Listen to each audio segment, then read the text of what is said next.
Frontierland, le Far West, les cow-boys, la ruée vers l'or. Discoveryland, Jules Verne, H.G. Wells, le rétrofuturisme. 2 landes différents, 2 mondes différents. Et si je vous disais qu'ils faisaient partie d'un même univers étendu, avec les mêmes personnages. Intro. Oui. Je ne sais pas. Oui, mademoiselle, oui.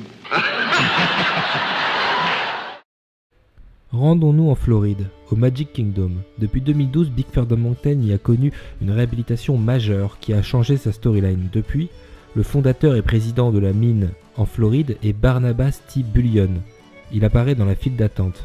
Et oui, son visage est basé sur celui de Tony Baxter, le créateur de Big Thunder Mountain et superviseur principal de la création de Disneyland Paris. Ce personnage est directement inspiré par Henry Ravenswood, le propriétaire de la mine à Disneyland Paris et père de la mariée de Phantom Manor, Mélanie, et qui a bien sûr éveillé la malédiction de l'oiseau tonnerre dans la mine. Barnabas vient d'une famille puissante de la côte est des États-Unis et considère l'or comme un droit naturel en vertu de son nom. Bullion, en anglais, ça veut dire lingot. Mais selon la population de la ville de Tumbleweed, c'est le nom de la ville en fait. Chez nous c'est Thunder Mesa, mais chez eux c'est Tumbleweed. Et Tumbleweed ça veut dire virevoltant, en fait c'est le nom de cette plante là. La mine protège son or, et celui qui veut le récupérer est destiné à l'échec. C'est pour cela que la mine est soumise à des forces mystérieuses et des désastres naturels. Et pourtant, la mine reste ouverte. Bullion découvre de nouvelles sources d'or et fait creuser de nouveaux puits chaque jour. Autre détail très important, Barnabas T. Bullion est un membre d'une société mystérieuse d'explorateurs qui s'appelle la SEA, Society of Explorers and Adventurers, société d'explorateurs et d'aventuriers. Et vous voyez actuellement leur attraction qui est basée à Tokyo Disney Sea et qui s'appelle Fortress Exploration. On sait tout ça grâce à une lettre disposée dans la file d'attente de Big Thunder Mountain en Floride. Je vous avais déjà parlé de cette société qui concerne indirectement Disneyland Paris dans une vidéo qui franchement vaut le détour. Bref, Bullion a acheté une machine à forer pour sa mine à un autre membre de la société qui s'appelle Jason Chandler. Retenez bien son nom, c'est lui qui fait le lien entre Frontierland et Discoveryland. Ce Jason Chandler, depuis 2017, on voit même sa malle autour de Big Thunder Mountain en Floride, vers l'entrée de Galaxy's Edge, le land Star Wars. Alors, Jason Chandler n'a rien à voir avec Star Wars, mais il est lié à cette zone et vous le comprendrez plus tard dans cette vidéo. Ce Jason Chandler va aller consulter la médium gitane Madame Zarkov dans le Museum of the Weird. C'est une attraction jamais construite, conçue par Holly Crump pour accompagner Haunted Mansion et qui a inspiré Phantom Manor. Et Madame Zarkov, c'est une membre du Adventurers Club de Pleasure Island, l'équivalent du Disney Village pour Disney World. Ouais, ce Adventurers Club, c'est l'ancêtre de notre Explorers Club et c'est l'ancêtre aussi de la Society of Explorers and Adventurers. En fait, c'est parce que cette partie de l'histoire, elle date de 1979, mais vous allez comprendre plus tard aussi. Donc, Jason Chandler va voir cette dame, et elle lui explique qu'en raison des récents événements surnaturels dans la mine, il faudrait mieux pour Barnabas T. Bullion qu'il arrête et qu'il passe à un site de forage plus stable. Et du coup, Chandler le dit à Barnabas T. Bullion dans la lettre que je vous ai montrée tout à l'heure. Les amis, je crois qu'un résumé s'impose. Barnabas T. Bullion est en fait le propriétaire de la mine en Floride. Il fait partie d'une société d'explorateurs. Et dans cette société d'explorateurs, il y a Jason Chandler. Et ce Jason Chandler lui vend sa machine à forer pour qu'il puisse creuser dans sa mine. Vous avez compris ?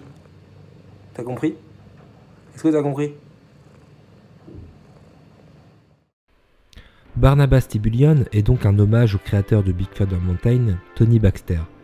Mais ce dernier a aussi créé pour Disneyland en Californie, en 1979, un land appelé Discovery Bay est censé ouvrir à côté de Big Thunder Mountain dans l'emplacement actuel de Galaxy's Edge, le land Star Wars.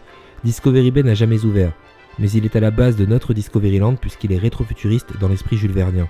Tony Baxter voulait lier l'univers de Discovery Bay et Big Thunder Mountain, vu qu'à la base Discovery Bay était à côté de Big Thunder Mountain. Il voulait utiliser l'espace qui restait de l'attraction Nature's Wonderland et créer une histoire pour ce qui serait fait de l'or de la mine. Discovery Bay avait même son stand de tir, comme Frontierland.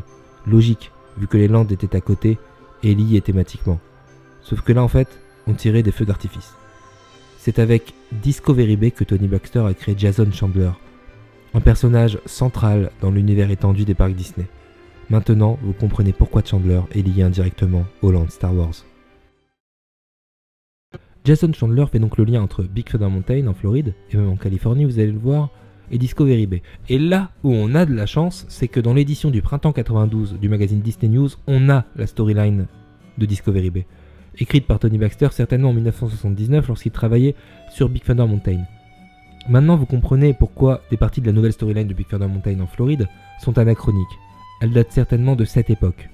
Et autre point, il n'est pas clair si l'histoire de Discovery Bay que je vais vous conter maintenant correspond à l'histoire de Big Thunder Mountain en Californie. Voici donc l'histoire de Discovery Bay. Jason Chandler est un jeune inventeur qui vivait à International Village pendant la plus forte période de la ruée vers l'or, en 1849 dans la région de Big Thunder, oui, la même région que la mine. Il a conçu donc une machine ayant la capacité de forer dans le cœur de Big Thunder Mountain, où les filons d'or sont si profonds qu'ils peuvent, selon la rumeur, générer un filon mer pouvant offrir assez d'or à un homme pour des centaines de vies et plus encore. Une avalanche eut lieu, enterrant vivants 26 mineurs. Chandler fora avec sa machine jusqu'au centre de la Terre, sauvant les mineurs, sauf que là, ça tourne mal. Un tremblement de terre massif secoua le sol et un gouffre caverneux s'ouvra, avalant l'inventeur et sa machine entièrement.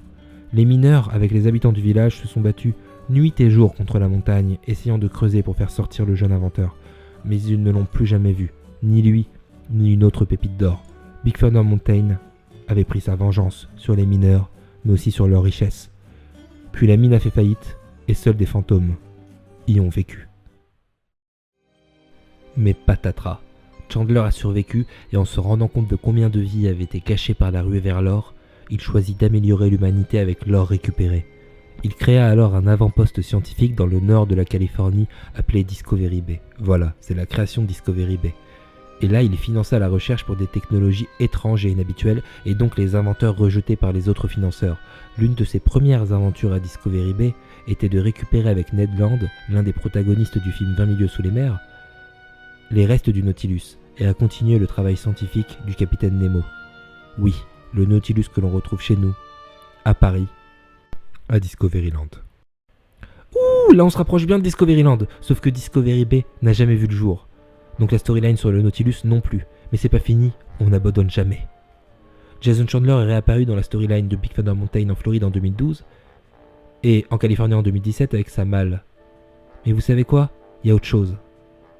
Les Imagineers ont développé l'univers étendu Society of Explorers and Adventurers, décrivant Chandler comme le président de la société dans sa version fin 19e siècle. D'ailleurs, dans le restaurant de Jungle Cruise au Magic Kingdom qui s'appelle Skipper Canteen, il y a une salle réservée à cette société. Et dans cette salle, il y a une carte, créée par Jason Chandler et un autre membre, le capitaine Brieux. Nous sommes dans cette salle en ce moment même. Et oui, cette carte cartographie les bêtes volantes légendaires dans le fleuve du Mekong. Et le capitaine Brieux, vous savez qui c'est? C'est le capitaine du ballon Hyperion, que l'on retrouve chez nous, à Paris, à Discoveryland. Car Discovery Bay, comme Discoveryland, sont basés sur l'île, sur le toit du monde. Avec l'Hyperion. Et là, on ne parle pas de la storyline d'un concept abandonné, on parle de quelque chose qui existe réellement dans les parcs Disney. Il y a donc un lien entre Frontierland, en Floride et en Californie, et notre Discoveryland. Mais c'est pas tout. L'Hyperion est aussi présent à Main Street, dans la Discovery Gallery. Donc Frontierland en Floride et en Californie serait lié à notre Discoveryland et aussi à notre Main Street. Mais autre chose, Discovery Bay était basé sur un San Francisco de la fin du 19e siècle, très avancé technologiquement. D'où le nom, qui fait référence à la baie de San Francisco.